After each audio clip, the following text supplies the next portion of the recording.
Have you ever felt stuck?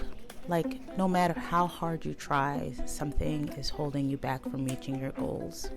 What if I told you that maybe it was unhealed trauma that was the invisible barrier standing between you and the life that you wanted to live? In today's video, we are looking into the subtle ways that trauma impacts your ability to succeed and thrive. But more importantly, I want to offer you some tips as to how you can start breaking free from its grip. So stick around and I hope that you will enjoy this video.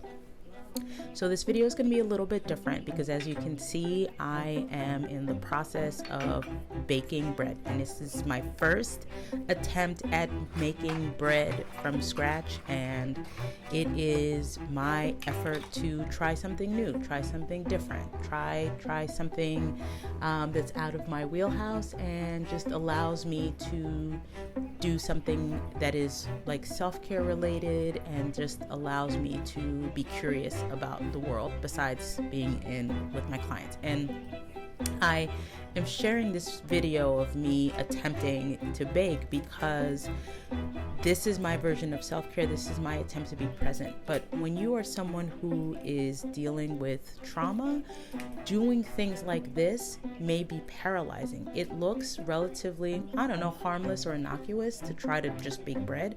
But for someone who is dealing with trauma, this could be paralyzing. It could be triggering. It could really impact your ability to function in the world and to live a life that you could enjoy, right? So part of my acknowledgement in this video is if you are struggling with just being able to do quote unquote normal things, I see you, I acknowledge you, and I recognize that it may be that trauma is holding you back from doing something as simple as baking bread, right? So before we dive in, I'm a therapist who specializes in trauma. My specialty is in EMDR and therapy intensives, with the goal of just helping you accelerate your healing in a faster way than just regular talk therapy or just like every week therapy. My hope is that if you can incorporate some of these techniques like EMDR, that you would just, heal faster, right? So I want to explain a little bit what trauma is, right? What is trauma? And I'm going to try to keep it like as simple and engaging as possible, but it's like, there are certain things that happen in our lives, and when you think about trauma, a lot of times it's like abuse or neglect, maybe like a big accident that you experienced or a hurricane or natural disaster. But it could also come from these very subtle experiences, like being constantly criticized or growing up in an environment where your emotions weren't validated. Maybe you were like constantly ignored, or just, anything that you did was just, you were made to feel like something was wrong with you. And what happens is that your body and your mind, it experiences something and you don't have the resources to cope with it. So often when trauma happens, to little kids, they don't have the coping mechanisms. They don't have the resources to navigate these really big events. And think about it, as adults, we get overwhelmed by life's events. Imagine being a kid who is navigating these difficult experiences and not having the connection or the support to react, to learn how to respond to a situation.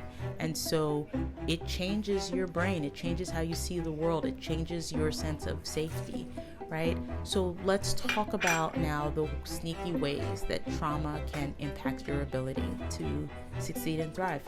It could impact your self-worth. Trauma often plants the seed of self-doubt. If you've internalized messages of I'm not good enough, or I don't deserve this, or there's something wrong with me, you then might unconsciously sabotage opportunities or avoid taking risks altogether. Again, here I am taking this risk of baking bread for the first time because I have a sense of like, it'll be fine. It's not, if it doesn't work out, I'll be fine. Like it's not going to speak to my self-worth or my feeling of myself, because I am comfortable in who I am, right?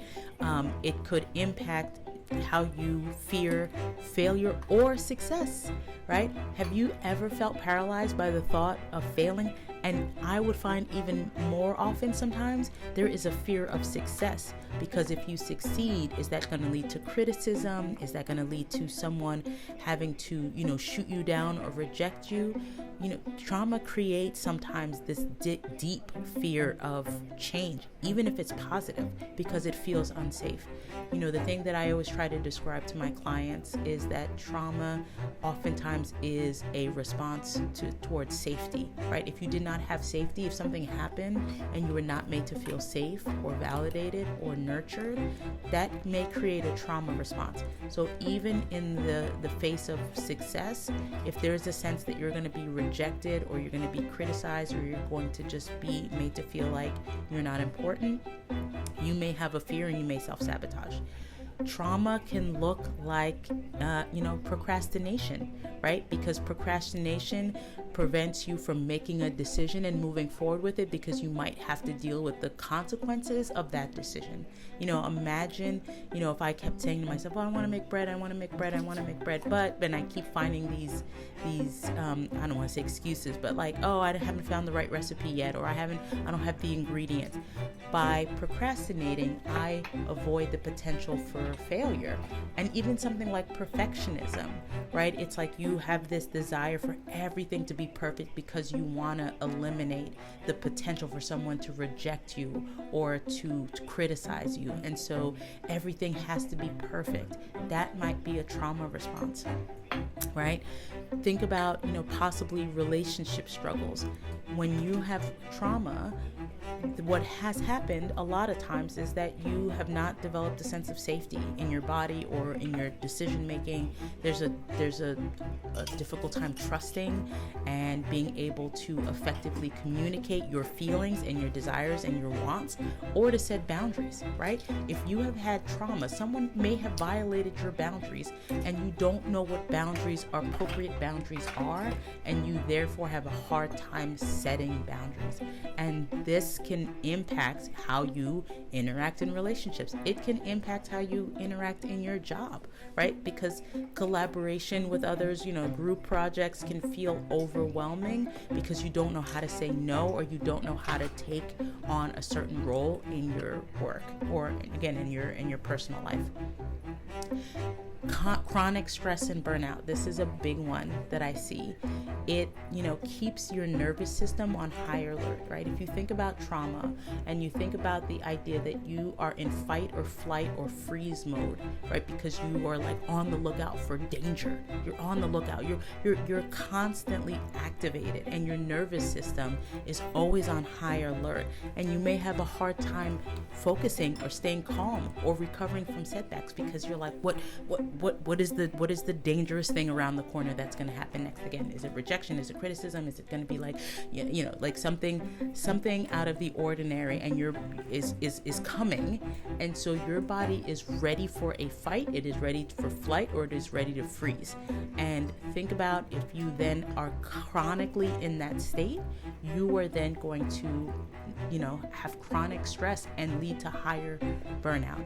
So the good news is that trauma doesn't have to hold you back, right? And again, I am a therapist, and so I work with clients to help them reset their nervous system via EMDR, help them reframe their experiences, help create a sense of safety. For me, one of the biggest goals in the therapy space is to help you create a sense of safety, help you regulate your nervous system so that you can finally maybe address some of the deeper lying issues that were present. And again, this is why I bake, because I need to regulate my nervous system so that I can be present for you and hold the space for you to regulate your nervous system, right? And there's a whole topic about co-regulation and all that stuff, but really, in the trauma space, we are highly encouraged for us to make sure we take care of ourselves so that we can bring safety into the room and hold the space for you to navigate your own emotional well-being. So besides, if you don't want to engage in trauma therapy, or it's hard to find a trauma therapist, here are some things that you can do. Obviously, the number one thing that I'm always going to say is like seek professional support, right? Like get yourself into help with a professional that will allow you to heal and to learn the coping mechanisms and to work through some of the gunk that is holding you back, right? The other thing is to acknowledge that your struggles and that your thoughts and your feelings are real. They are real to you. And no matter what somebody else says, and you might feel bad that you're like, oh, I hate you for doing that. I hate, like, oh, I shouldn't say that. Or like, they made me think that I was the crazy one. I want you to be able to acknowledge for yourself that what you are feeling and what you are thinking are real to you. Right? It is real to you. And whether it doesn't make sense, whether it's just someone else is going to reject that, understood. But for you, if it feels real, then I want you to acknowledge that and just sit with that. I think that is a hard thing for people, is to sit with these uncomfortable feelings of feeling like weak, or feeling rejected, or feeling like there's something wrong with them, right? Acknowledging is the first step of helping your brain and your body respond to pain. It's like, you feel like you're crazy. Okay, you feel like you're crazy. Let's just sit with that. And then over time, you will hopefully learn to navigate this idea of like, I'm not crazy. I just went through some really traumatic things, right? The other thing that I would recommend to you is practicing mindfulness and grounding techniques. And I know mindfulness is like the word du jour and all of those things, but mindfulness to me is really just being able to say, I am focused right now in this moment, like with this feeling of hatred, with this feeling of sadness, with this feeling of overwhelm. I'm going to allow myself to sit with this, right? Part of mindfulness is like, again, while I'm with the bread and while I'm baking bread, it's like I'm really going to try to focus on the recipe and focus on like just being one with the bread, and understand that like my mind may go to like, oh, like this thing I have to do, or like this thing that happened, or me being upset. It's sort of getting yourself to be like, okay, like take a deep breath and let's bring back the focus on what it is that we're doing, right? The other thing is to focus on your inner dialogue. Pay attention to the stories that you tell yourself. Are you saying to yourself, I'm a piece of crap, I'm a failure, I can't do this? Just notice those words and the inner dialogue, like you're so stupid, like you're so dumb, like why are you, and being able to then be curious about like, why did I say that? Right? Why did I say that? Like, if I'm looking at me trying to bake this bread and I'm like, God, you're so stupid. Like, why would you, why would you think that you could bake bread? Like, are you crazy? Like, this is not in your wheelhouse. If I were to just notice that, I could then, I don't know, confront it, or I could just say like, I could challenge it. Like, yeah, no, I've never baked bread before. Like, I know I'm actually really scared about how this is going to turn out, but I'm trying. But you can't really challenge the thoughts until you acknowledge that those thoughts are even there, right? The other thing is building a strong support system. Healing happens in connection. We always say in the trauma space that trauma was a result of a loss of connection. If you follow like IFS or polyvagal theory or somatic experiencing, we all recognize that trauma is a separation of connection from like a nurturing, supportive figure, right? And so you really want to focus on building strong connections with people that will lift you up, right? It's not about just to say you're going to have connection, but it is the connection that makes you feel safe, that makes you feel nurtured, that encourage your growth, that encourage your sense of who you are, that celebrate your wins and your failures and are just present with you, right? So these are some of the small things that you can do to help heal your trauma, right?